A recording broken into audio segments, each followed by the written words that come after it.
মাজতে সীমাবদ্ধ হৈ থাকিব কেতিয়াও নোৱাৰে তেওঁলোকে কৈছে যে জাতি জনগণনাৰ জৰিয়তে গুৰুত্বপূৰ্ণ তথ্য আহৰণ কৰিহে আমি সমাজৰ সামাজিক ক্ষমতা নিশ্চিত কৰিম যিটো কিছুদূৰ হলে সঁচা কিন্তু প্ৰকৃততে সেই সামাজিক ক্ষমতা স্থাপন কৰিবলৈ হলে উক্ত জাতিসমূহৰ সংখ্যাৰ লগতে সেই জাতিসমূহৰ শিক্ষা আৰ্থিক অৱস্থা কৰ্ম সংস্থাপন আৰু স্বাস্থ্য এই সকলোবোৰ গুৰুত্বপূৰ্ণ দিশ অন্তৰ্ভুক্ত কৰাটো নিতান্ত আৱশ্যকীয় আৰু এই গুৰুত্বপূৰ্ণ দিশসমূহ জাতি জনগণনাত অন্তৰ্ভুক্ত কৰা হ'ব কি নাই সেয়া আজি পৰ্যন্ত চৰকাৰখনে সুস্পষ্ট কৰা নাই তেনে প্ৰেক্ষাপটত মাননীয় অধ্যক্ষ মহোদয়া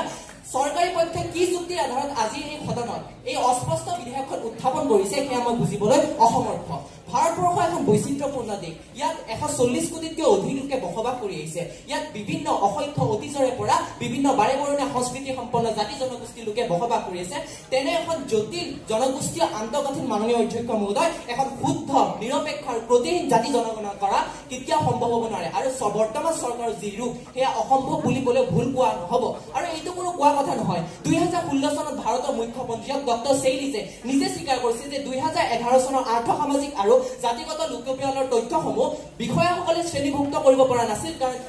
সেই তথ্যসমূহ অবিশ্বাসযোগ্য অসামঞ্জস্যপূৰ্ণ আৰু অব্যৱহাৰযোগ্য আছিল বৰঞ্চ 2011 চনৰ স্বাধীনতাৰ পিছত পোনপ্ৰথমবাৰৰ বাবে জাতি জনগণনা কৰাৰ চেষ্টা কৰা হৈছিল যদিও সেয়া তথ্য প্ৰকাশ কৰা নহল যে ইয়াৰ ব্যৰ্থতাক প্ৰমাণ কৰে গতিকে মাননীয় অধ্যক্ষ মহোদয়া 2011 চনত সেই চৰকাৰখনে উন্নত পৰিকল্পনা প্ৰশিক্ষিত লোকপিয়ল বিষয়া তুলনামূলকভাৱে কম জনসংখ্যা থকা সত্ত্বেও আৰু প্ৰায় 4,893 কোটি টকাৰ সুবৃহৎ বাজেট নিৰ্ধাৰণ কৰি এখন শুদ্ধ প্ৰতিহীন জাতি জনগণনা উলিওৱাত বিফল হৈছিল তেন্তে আজি 2025 বৰ্ষত যিখন ভাৰত বিভিন্ন ধৰণৰ আভ্যন্তৰীণ তথা বাহ্যিক সমস্যাৰে জৰ্জৰিত য'ত দ্ৰুতগতিৰে জনসংখ্যা বাঢ়ি গৈ আছে য'ত ৰাজ্যই জাতি ধৰ্ম বৰ্ণ ভাষা আদিক লৈ বিভেদকামী মনোভাৱৰ উত্থান ঘটিয়ে আছে য'ত যাৰ উদাহৰণ হিচাপে আমি দক্ষিণ ভাৰতত বৰ্তমান উচ্চ শিক্ষিত হাৰ থকা সত্ত্বেও হিন্দী ভাষাক লৈ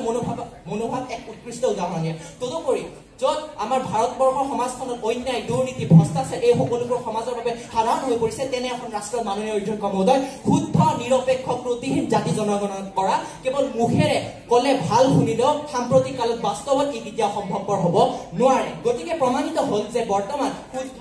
জাতি জনগণনা কৰা একেবাৰে অসম্ভৱ আৰু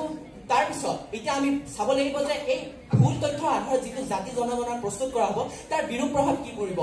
ভাল জাতি জনগণনাই যেনেকৈ সমাজত ভাল প্ৰভাৱ পৰিব বা